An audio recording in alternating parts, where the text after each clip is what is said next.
Another Askari cast. My name is Rod Van Blake, author of the Ancient Illumination series, as well as the Umbani Chronicles, and I'm joined once again by Jocelyn Short. Hello. She's a concept artist and illustrator. She does a bunch of concept art for me, as well as other places. I think she recently did something for Virtuous Con, uh, Mhm.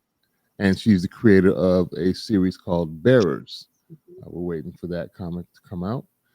We are back once again to talk Monarch, Legacy of Monsters, streaming right now on Apple TV. If you have not watched up until the fourth episode, Parallels and Interiors, spoiler alert, we're going to be getting into a lot of the story beats. We get the flashback, well, not the flashback, but the last time on Monarch, and they give us all the previous three episodes dealings. And then we start out in this show in Utah in 2015 with a Dr. Barnes sitting in a trailer. Obviously, she works for Monarch, and she gets some readings in her trailer, and she has some weird piece of equipment she has to fumble through the trunk to get to somehow, and ends up calling them to let them know that something's going on. Mhm. Then we get back to the crew that the kaiju we saw from episode three starts chasing them around. In the midst of the drama. Yeah, they had the drama. They're into hiding, trying to hide from the kaiju or Titan. They're calling them Titans here. Mhm. Um, they go into hiding. May gets injured as she steps into like a puddle in this underground frozen cavern. Her foot's cold. Maybe she twisted her ankle or something. And then we flash back to Tokyo in 2014, a year prior to. It says a year before. And then we see how Kentaro and May met. Um, it's a weird segment to me. This meeting of May and Kentaro. What do you think of it? Um, I guess I kind of agree. Just because I overall, like, I think it was nice, Yeah, but overall, I'm not entirely sure why it was necessary. Um, just because of what we see the rest of the episode, it didn't seem like we fully needed that. yeah, You know, like, yeah, I liked it, but I was just kind of like, this would make more sense if, like, they had, like, maybe a longer romance or something, mm. you Yeah. know? Because the wife and I were talking about it, and she was trying to figure out whether like he ghosted her right after that, after the hookup, or Mm, whether they had a. I think it's inferred that they had a longer ongoing romance after the initial meeting. I just found okay, it weird because he flaked on his gallery. We find out earlier that he's an artist. yeah, He's got this big gallery, his first show ever, and one of the curators of the gallery, the owner of the gallery, is putting it on for big time investors to come in, mhm. and he flakes. That's And really weird.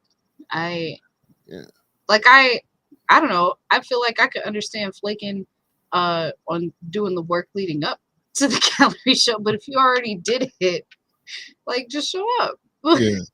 Well, I think it's ironic given it's a major event, and his father made an effort to come to this event, and we know that Pops disappeared out of their lives for a lot of Right. time with no explanation as to where he goes. The Mhm. one event that you had set up, your very first big show, Pops makes an effort to show up at said event, and you ghost him to like the very end of the show, where you show up and we get to see him saying, "I wouldn't have missed it for the world." Mhm. This is our first hint that May is shady, I Okay. think, because she didn't want to be in the picture. Mhm. And she was like, well, that's understandable when someone you don't know takes your picture. And she thought that he was just taking a picture of her. But Right. we know because she's like a hacker, for lack of a better word. She says, I do Okay. computer stuff. Yeah. And so, she may be doing some things that are not above board. So I can understand why she wouldn't want her face and location known to the masses. Right. So for her, it makes sense not to want to, be shown. But it's kind of the first hint of that because we've already known kind of what she does because of the previous episodes. But this is kind of their first meeting, so it's our kind of introduction to them. Then they flash back a year forward to back to Alaska, and they argue about where to go. Hmm. And the rest of the crew kind of doubts that Kentaro saw what he says he saw. Yeah. Um, and then they flash back again to 2014. Did you find it curious, or was I tripping? But May knew the password to the whiskey speakeasy. Remember, they kind of talked to each other, and she asked if there's going to be wine at the gallery, and he said it's going to be bad, pretentious wine. And Hmm. then she says she likes whiskey, but I like expensive whiskey. And he's like, "You're in luck. We have some pretty expensive Japanese whiskeys here." And Hmm. then he's like, "I know a spot." And then Okay. they go to the spot. He announces who it is, and after he knocks on the door, but Hmm. he doesn't give the password. She yells something. And Oh. then that's when the door opens. So I was like, that's weird. Like I thought she was taking you to a place that you were unaware of, but you knew the password to get the door open. And then they go in, uh, they have their little kind of pseudo date at the whiskey bar where they're talking to each other back and forth. They go back to his place, and I have a note here that's basically like, I don't get either of them. Yeah. Yeah. I I mean, as far as the password thing goes, I guess I must have just missed that part where she gave the password. But Yeah, the only reason why maybe to me that's not as weird. I mean, it's a little weird just because I don't know. We don't have as much context for like how long she's been living in Japan. But if she says she likes expensive whiskey, then yeah. like you could infer that she knows places around town where to get whiskey. So like, probably she's just been there before. No, that I get, but she's acting as if because once she gets in and they sit down at the bar, she's like, "Well, you're right. You have impressed me," as if she hasn't been to the place before. He explains that he designed the lighting, and she Right. looks up at the lights and acts kind of. It all. She shouldn't be surprised if she knows the password and has been there before, but then acts like he's truly impressed her because he's taken her to a new spot. Gotcha. Yeah, I don't know. It's weird. I think I agree with you. They're both weird. I don't understand like ghosting your own show for like some girl. Like I mean, I mean she's beautiful. She's beautiful and she's mysterious and she's cool. But like invite her to the show. he And did. he did. He did. He invited her to the show. But it's still kind of I don't know. It's like I feel like the first thing I would ask is like, "Would you like to be my date? I can get you some whiskey. We can go on the way." And he did kind of do that. So I don't know. I just I didn't understand like spending so much time with Yeah. her while your own show's going on. I was Yeah, like, right now, yeah. Like yeah, having a movie premiere that you don't go to. yeah. I was like, okay, the drink, fine. Like to me, the drink is like, okay, you're pushing it, but like, all right, whatever. But then we go to the hookup scene, and I was like, Yeah, and who then he knows just how long that was, so, maybe he was speedy. I don't know. but I mean, even they had time to get dressed and go and still go. So he was, and maybe he was thinking he was going to make a dramatic entrance, at the end of it or whatever. And but it was still, yeah, it was in poor taste, I think, for him to miss his own show. Um, and I was thinking maybe she didn't want to go because she says because he does offer her to take her there, and then she's like, "That's not my crowd." But I was thinking she just didn't want to be seen yeah, in public, especially if there were potential for like maybe media to be there mhm, to kind of place her there. And who knows? I mean, like she with might be him, thinking folks is looking for her. Maybe she done scam somebody online. She's got this hacking thing that she's doing. She don't want to be out there like that. She's trying. You're not trying to blow up the spot. She's trying to be, yeah, you low know, key, yeah, low profile. mhm, So yeah, we're going back and forth between these two time periods, and we see the rest of the crew. They want to follow the light in the ground. Uh, Kentaro wants to follow what he thought he saw, and they're not in agreement. And they cardinal sin. They split up. Kentaro walks off on his own path, and the crew, they're gonna go follow these lights. But like you said, you don't know how far away that light is. Then we go to I guess we're sticking in the timeline because they don't give us another prompt to let us know that we're skipping time either way. We just see Monarch again on like some. We basically get a Zoom call with Monarch, and they're talking the readings that Dr. Barnes in Utah at the beginning of the episode found. She's saying there are polars in Alaska, and last they checked, there weren't any polars in Alaska.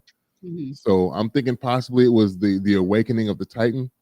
Okay. When the plane landed, because you know these Titans are atomically powered, so possibly that was the power source that was awakened that gave the readings. And then we go immediately to Alaska. My boy Ken is on this, I call it a spiritual walkabout in the tundra. And simultaneously, May seems to be falling into hypothermia. She's getting delusional. Her speech is slower.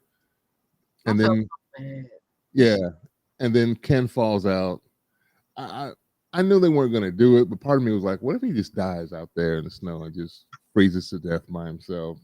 I felt like the only reason any of them survived this episode was for the plot. Like, The plot armor yeah, saved them all. Right. I was like, everyone is extremely lucky. Yeah. I was like, this is more than lucky. That should be the title of this episode is plot armor because we don't lose none of them. Mm-hmm. Kentaro falls out in the middle of the snow out, and when he did that, I was like, oh, he's donezo. Yeah, I was like, that's it. He about to free. He about to be looking like who's it? Dunho. Duho. I think he's gonna look like Duho. Yeah. Froze to the wing, like just right there. The crew ends up right back at the campsite, and they put two and two together that the Titan is attracted to heat and not them, and because they come for the campfire that they put up to help May recover. He comes about the ground and eats up the fire. And when it attacks the fire they built to keep May warm, Kentaro magically finds another work site of their dad. Somehow, Somehow. He just mysteriously gets back up. He's seeing ghosts. He's hearing voices. That's why I called it kind of a spiritual walkabout. Like he was on ayahuasca in the middle of the snow, just high as hell, and then just magically gets up and starts walking. And apparently he finds a radio in the work site. A working radio. A working radio that somebody fixed. Because he makes, at the end of the episode, he makes a comment like somebody had to have fixed it. So somehow I guess he saw that it must have been broken at some point and was recently fixed. Yeah. I don't get May here either. I understand that she feels she's about to die. That I understand. She's like, leave me behind. You have to leave. I'm gonna slow you down. But then she's advising Kate to ditch Shaw. And I'm sorry, but throughout all these episodes, like he's the only one who knows how to do anything. Yeah. I'm like, these people have not really displayed any survival skills whatsoever. You're out in the tundra. Yeah, where is she gonna go by her lonesome? And it's also weird. It's also weird. I mean, I get that she thinks she's gonna die. Yeah, but it's also kind of, and I can't even really fault her because she does think she's gonna die and she's delirious, all this stuff. So I don't really fault her for anything she's saying. But I just also kind of feel like I'm like, if I was Kate, I'm not letting you die because you also have skills I don't have. All right. So I need you to stay alive because I don't want you to die, but also because like I need you. Like you can't die. This also kind of reconfirms the shadiness of May because I'm like, why is she so distrustful of everything and anyone? I think we have a lot to learn about, or I think we have more to learn about May and her sister. So I think more is coming down. Yeah. I worry that the buildup of what's going on with May is going to be a disappointment for why she's so sneaky and shady and all this kind of stuff. But Yeah. who's to say? I Yeah. can't really tell if the payoffs are good or bad yet in this show. Yeah. I mean, the show is at least it's kept things interesting. It's just a lot of super. I mean, it's already unrealistic, but I think if you're gonna have the extreme unrealism with the Titans and everything else going on, at least the human element should be halfway a realistic or a tangible thing in the Yeah, show. But it's not taking away from my enjoyment of it at least. yeah, I agree. I It's just definitely kind of thought small things. I thought this episode was super interesting. I when the Titan was coming out the ground and like was snatching fire, I for a second I got excited because I thought it was like, oh, maybe it's a friendly Titan to them somehow. Like, and it's trying to like magnify the fire and keep them alive. But I was like, that logic doesn't make sense. It killed that other guy. Why Yeah. would it keep these folks alive? So I was like, oh, okay, well, And he's inhaling the fire. He just breathes in and it just kind of goes into him. He's which feeding off of it somehow, that's which really weird. I don't it is understand. really weird because I'm like, is that like the closest to nuclear power that you can get? Because these things are supposed to feed off of atomic energy, and maybe there is no atomic energy. So I'm also just confused because I'm like, well, you live here in Alaska. I would imagine that like lack of heat would fuel you. Like maybe it's a cold-blooded titan somehow. But yeah, it's eating fire. yeah, So what's up with that? I don't And know. I also thought it was gonna spit the fire back out. Like if it was gonna inhale it, Like that would, weaponize it. yeah, I thought that's Mm, what it was gonna do. that So would have been dope. that's what I was waiting for. I was like, oh, really? Everyone is gonna die. That's Yeah, very we're gonna freeze you, and then broil you right after we freeze, yeah. and then we go back to the Cook you. It's cook called you. Yeah, back and forth, freeze and cook, yep. right, back to back, and then we go back to the Zoom call. This was kind of hilarious. As Tim puts his bid in with Monarch, but he's like, "Excuse me, excuse me, excuse me."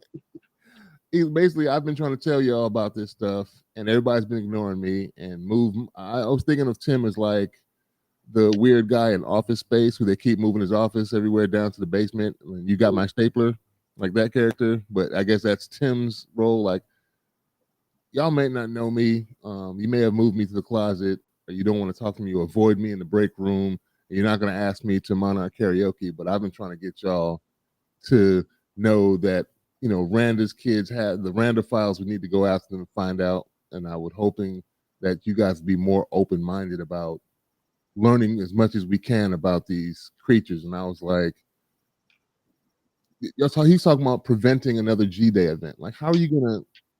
We have nothing that'll be able to stop a G-Day event. It's painfully obvious. Yeah. Like, at most, we got these little fire drills where y'all just go below ground and hope that he doesn't stomp a mud hole in the rest of the city and crush y'all while you're in your underground cavern. That and what did you think about the pencil shaving trail in the snow that just appeared out of nowhere when he rolls over to find this work site? I thought it was so weird and silly because I was just like, there's so many pencil shavings. I was like, how many pencils are you shaving? Why Yeah. is it so many? That whole section, like I understand, like when he was, I forget the older dude's name, but when he was just like, yeah, this area is just really strange. It's plays tricks on your Oh mind. yeah, yeah. Like you don't know what direction we're in because the Titans kind of mess with the area around their Yeah, domain. I guess. just I know you probably haven't played Kingdom Hearts, but the whole that whole this whole section of where everyone is like on the brink of dying and they're seeing visions and stuff, and I was like, this all feels very Kingdom Hearts like, very Nomura like, and and it's silly nonsense, but it's enough to it's just none of it made sense, but it was compelling enough to get us to where Ken gets the helicopter. Yeah, I think it's more akin to a video game if the area around the Titan is like procedurally generated, so it may not be the same every time you encounter it. Right. Like the area has just been revamped each time Mhm. you encounter him.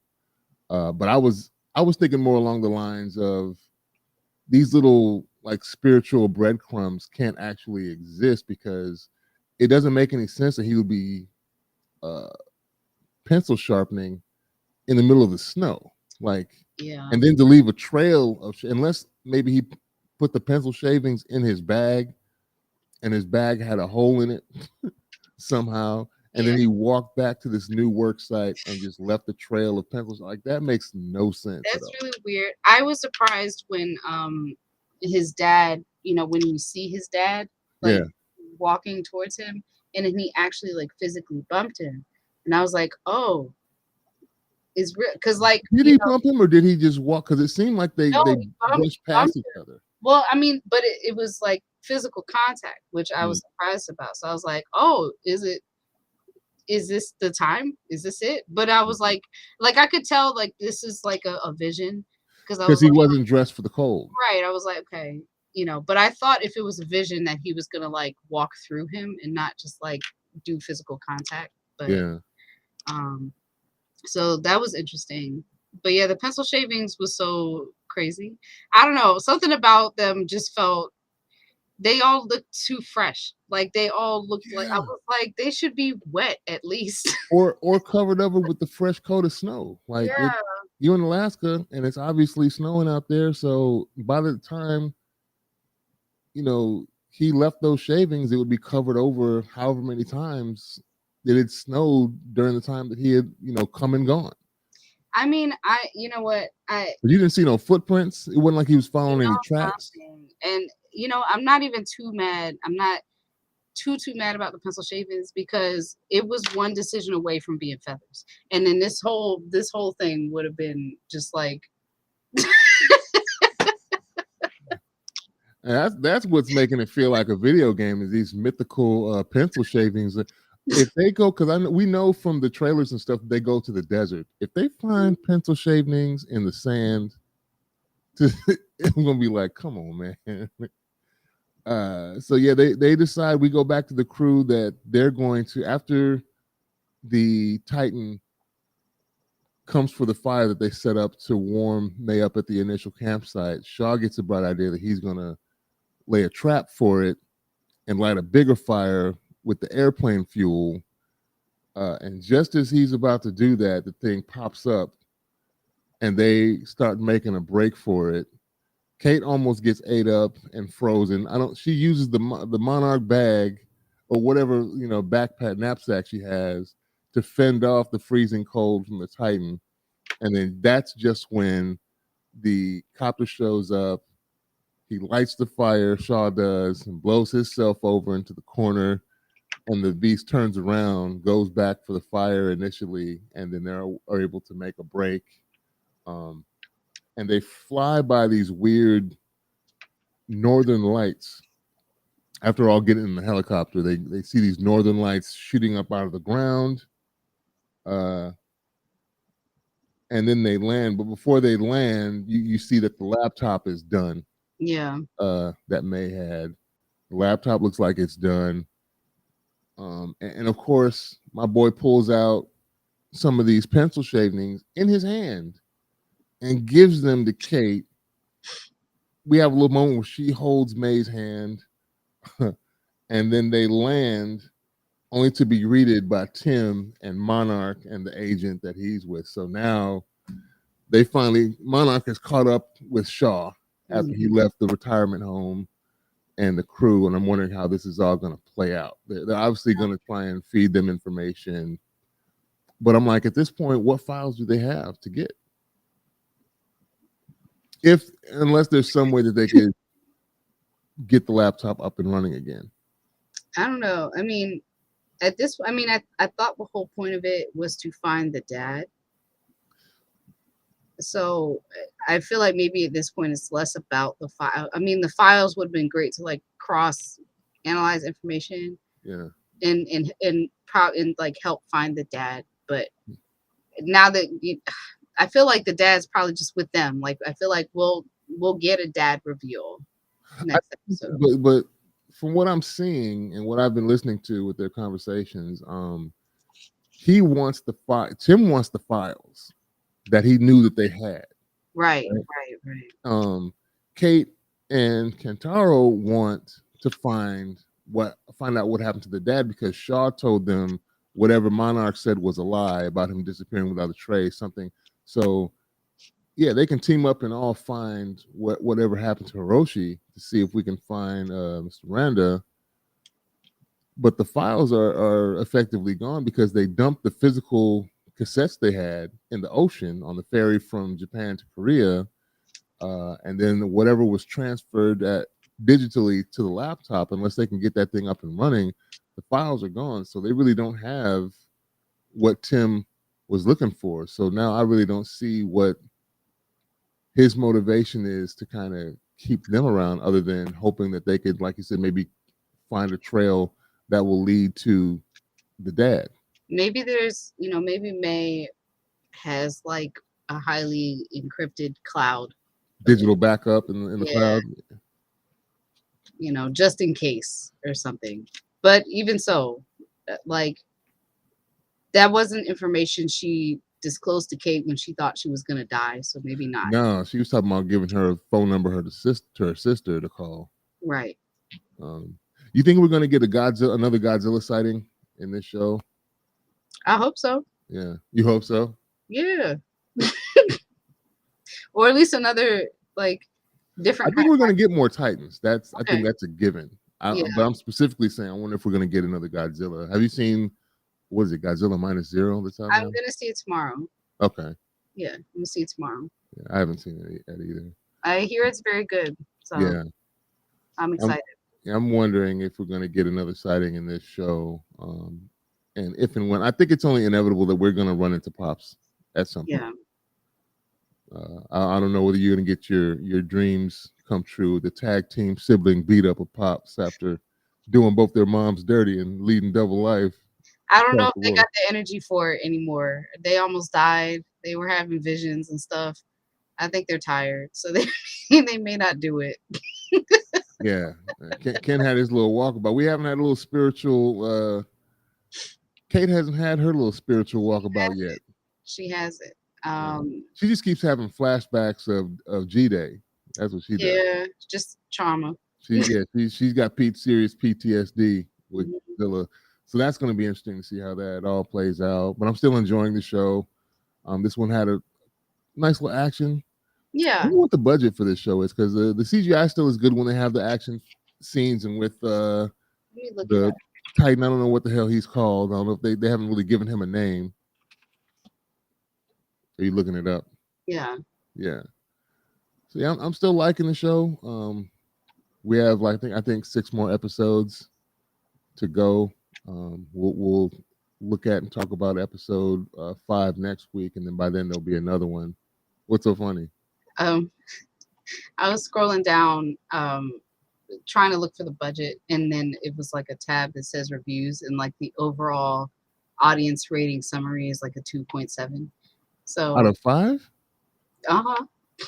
for the show, like they're really not liking it like that. I am not sure where these reviews are. Like maybe this is just like on Google. I don't think this is on Rotten Rotten Tomatoes. Tomatoes or Metacritic or anything. Yeah, I think this is like just Google. But it was very funny to just see it because it's like so many like 1 stars. 1 star. Wow, they're not feeling it. I mean, if it's not your thing, but like I said, this is the type of thing I think like You can't you take it too seriously. you can't take it too seriously, and you got to know what it is that you're in for. I Mhm. said the same thing about Pacific Rim. I think we were talking about that last week a little bit. Like if you're not into giant kaiju fighting robots, then why'd you buy a ticket to watch that film, or why'd you choose to watch that TV show? Like Yeah. that's kind of counterproductive. I'm still pretty much well hooked into the plot of this. Interested to see where it goes, when and if they find the Pops, and what other Titans we're gonna get, and how it all ties into the overall monster verse they're creating here. Because it's kind of interesting to see. I know people are probably tired of these whole universes being strung together, but it is what it is. Universes being strung together is not uninteresting. It is tiresome when like that's the only thing interesting about it is the fact that it's a universe and like um people are stringing together like characters Yeah. Put it just like to have a roster, but like the stories and behind them are not as interesting or not as well done, and then the connection behind or to each character in the universe is not compelling. That's when it gets tiresome, I feel. I think that's the problem is some people probably will miss context if they haven't watched everything within the universe. So I can ask you again, have Mhm. we watched Kong Skull Island I yet? forgot to watch it. I did. I'm sorry. I since I'm gonna watch Godzilla tomorrow, I'll put Skull Island on my list before I go and see minus one. Okay. So Because I I'll think that's the more harrowing thing. It's not that the world itself is uninteresting. It's like how much stuff do I need to watch to understand everything that's going on for this current show? got And you. then knowing that it's not going to stop here, I think people don't want to be beholden to watching 50 different things so that they can get the full enjoyment out of what's there. Like if you didn't watch Godzilla, King of Monsters, uh, Godzilla versus Kong, Kong Skull Island. Now we got this 10-part series, and there's Godzilla X Kong New Empire that's going to be a film coming out. Like, if you haven't watched all of these things, will you be missing out in some of the context once you get to that film? Like, even if you were super interested in it now, like I said, we've had this discussion, but I I've mean, noticed it with the wife and I when things are clicking for me that aren't necessarily clicking, and she's looking at me like, why I don't understand why that was interesting. When that one person in the room becomes the Leonardo DiCaprio meme, snapping his fingers and pointing at the screen, and mhm. everybody else in the room is like, I don't get it. I don't get why that's significant. I mean, I so the and I know it's not an easy thing to do with like everything, but I definitely feel like even if it's a sequel or something, or it's a follow up in a series of something, it still should be interesting enough on its On own its own, yeah. without having to rely on so much context. So like for example, um, I played Final Fantasy 10-2 before I played 10, Yeah. and I didn't. There was a lot of stuff I didn't know what was going on, but because 10-2 was the aftermath of the events of 10, there Mhm. were remnants of things where like the way they explained it, I was like, oh, this is interesting. Like what happened? And then Yeah. I played 10 and it's like, oh my God. Yeah. Yeah. I see that's part of the problem. Like I don't know if they're focusing on making that one thing be strong enough to stand alone on its own. Hmm. Like it is a puzzle piece within the wider scope of the creative work. Yeah. So they're kind of they're hoping for viewers to be strung along. And some people don't want that. You just want a one hitter quitter sometimes. I just want to watch this and like this and then leave it at that. Now, if it happens to connect with other things, that's fine. I think it's a weird balance where I don't think all of the companies are achieving that. I think Yeah. we've seen that with Star Wars. We're seeing it with Marvel. We're seeing it with the DCEU, where that's been stopped and then reloaded. It's going to be reloaded again. Um, they tried. Universal, I believe, started to try and do a monster verse with like Frankenstein and the Mummy. They were planning to do all of those with Tom Cruise's The Mummy film, but it crashed and burned in the theaters, didn't do well, and then they put the kibosh on that. But they were trying to do their own monster verse with like the classic monsters, Mm. and it didn't work out. So I guess I don't just the idea of it is not a bad idea, mhm. but I feel like I don't like the idea of it being a universe where like these characters have to team up to fight something or whatever. Like I just I kind of feel like some stuff it's just cool if these characters exist Yeah, doing their own thing alongside each other. Like that's interesting.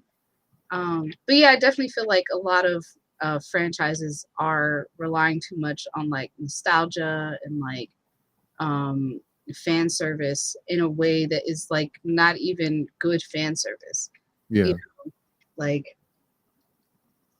just expecting a fan to remember a thing, but like Yeah. not creating interesting context even around the thing that the audience member is supposed to remember. I don't know. It feels lazy a little bit, you I know. think it's greedy because they're trying to rope in a wider audience by attracting new viewers, but they still want the old viewers. So Right. they have to drop enough member berries in there for the old viewers to pick up, and at the same time attract people that may not necessarily be familiar with the universe. And they're probably hoping maybe they go back if they're not familiar and watch all the old stuff. I guess. I mean, I get that, which I think, um, like the Vision series is interesting, you know, because like it was a bunch of shorts Yeah, where they're just exploring kind of. I mean, it's vignettes, but I think that format is also interesting. Like if you want to tap into like fan service and nostalgia, that and was chock full of it. right. Yeah, So I think that's effective. Like yeah. because you're doing it in a short form and you can do more of it, and your fans are serviced. Like they can be pleased without having to uh and and this is not to say that like those shows aren't a huge investment of money, but I don't know if it's as much of an investment as like a feature film or a bunch of feature films. I think more. Oh well, I don't know what I'm talking about. Yeah, I think more. When you think of like a movie, it's like 100 million uh, or more, Yeah, for a and Star then Wars film, certainly. yeah, and then you have a TV show. I think one of it they might have been like at some of these shows get to be 10 up to like 15 million per show. So if you got Yeah, fair 10 enough. episodes, No, you're right. You're filming just a lot more content. yeah, Yeah. yeah. So So budget wise, which yeah, they need the viewership, which is why I think it kind of hurts them if some people may not want to invest the time to get that context. hmm Like in order to watch this 10 episode series, I need to have watched 3 other movies, at least maybe 4 other movies, and I'm just not going to sit down. Some people will be like, I'm not going to sit down and carve that 8 hours out of my life yeah, to and to fully be understand this. right, and to be fair, like this show Monarch, I think is doing a great job because like I haven't seen all of the Godzilla stuff and King Kong stuff, but this is still interesting and compelling on its own. Yeah, So I'm not, you know, yeah. not it's not bad. It's like not bad without like if y'all hadn't told me that, oh, you should go watch Skull Island, You, it would have been fine. It's still the show would have been fine still. and I think the fact that you're still enjoying it maybe speaks to the strength of the show then, hmm because you don't feel like you're overly missing out. Like I guess that would be, you don't know what you don't know, so you wouldn't know what you were missing. So it's Yeah. yeah, it just I think some of the stuff may hit a little harder once you have that context. As far as them explaining where some of these titans come from, Yeah. it puts a little twist into that. I'm glad you're still liking it. I'm still enjoying it. Yeah, I think it's interesting. I think there are parts of it that are definitely very silly. Um and nonsensical and just like, all right, someone just wrote this like this so we could get from A to B. But that's fine. Do you feel that we're getting too much? Because this was a complaint I think about the 2015 Godzilla film. Do you think we're getting too much human drama and not enough Titan? Um, I think that has yet to be seen. Okay. I don't think it's fair to say yay or nay on that yet. I think it depends on how much more of the Titans we see in the coming episodes versus the human drama. Did you see Godzilla 2015? Did I? I'm not sure if I did. I know. Because he shows up like at damn near the end of the movie. Okay. I So think I did. yeah, there's like an hour and change of just the human drama, the familial stuff, following these humans around that are studying and doing these other things, and their family drama. And then at the very end, we give you, Godzilla stomping. I mean, I understand that like like monster movies and like these high concept films and stuff that have creatures and monsters and like larger than life characters, you kind of need a human element to contextualize like why should we even care about this monster. And in that same breath, I'd be interested maybe to watch even more Godzilla movies that um, have less to do with human stories, and it's just like this exists because Godzilla is cool and Godzilla's doing Godzilla stuff in this movie. And that's what the complaint was. Like, we don't need to see these people arguments or their family drama. Only time we need to hear the humans is when they're screaming and running, because Godzilla is putting the mash on the city. That's all we want to see. We want to see them discussions, dinner You know table. what? I feel that. And I think the reason why they do it this way with like adding all these human stories is just to have broader appeal. But I'm also of the camp like if there's a cool character or a cool creature, I really want to see them do their thing. Like I Yeah, really, but also, I like I don't know. I mean, does it get uninteresting after an hour and 30 minutes of like Godzilla doing Godzilla stuff? I You mean, know? but if you're the title character, Yeah. you know what I mean, then we should get a better balance. Wouldn't be an hour and 15 minutes of human drama, Right. 15 minutes of Godzilla doing Godzilla stuff. To me, Yeah. I that's a fair complaint, I think. I agree. Yeah. I'd even be happy to, and I don't know if Godzilla movies like this exist already, but I'm also happy to watch a Godzilla movie where there's not even humans, where like the context around Godzilla is other monsters, like who's stronger and weaker than Godzilla, and what is he up against? Well, that Um, I think was what they were supposed to be introducing with Godzilla King of Monsters, because they added more, like when the humans were freaking out, like, oh, he's not the only one. There's a bunch of other ones that come into the fold. Now we're gonna get to see this, like, basically this monster battle royale, and we just have to suffer and witness as they destroy everything around us. I mean, yeah, I mean, like I'm cool with that. I'm okay with watching a movie where like Godzilla is murking stuff Yeah, under the earth, and yeah, then that, like maybe we can see parts of that underground battle coming through the earth, above ground. Um, and where you just you understand that the humans are kind of screwed, but yeah, like the focus is still on Godzilla in them. Like I'm okay to be dehumanized in that way, yeah. a little bit for the sake of like showcasing this character. I So like the fact that I like when they bring the cheesiness back into it, right, because the old school Godzilla movies where you had like basically a human in a rubber suit and some paper mache monster stomping on miniaturized models of the city, and I think we're just doing it. We're going to do it now with better graphics and more better technology, because we have CGI and other things that we can make it look more realistic. But I think I saw a clip of Godzilla sliding across the screen on his tail. Like, the thing just literally leaned back, his tail drags on the ground, and he just did this like across the way jump kick into the chest of some other mon. It's hilarious. that's great. That Yeah. sounds fantastic. I love that.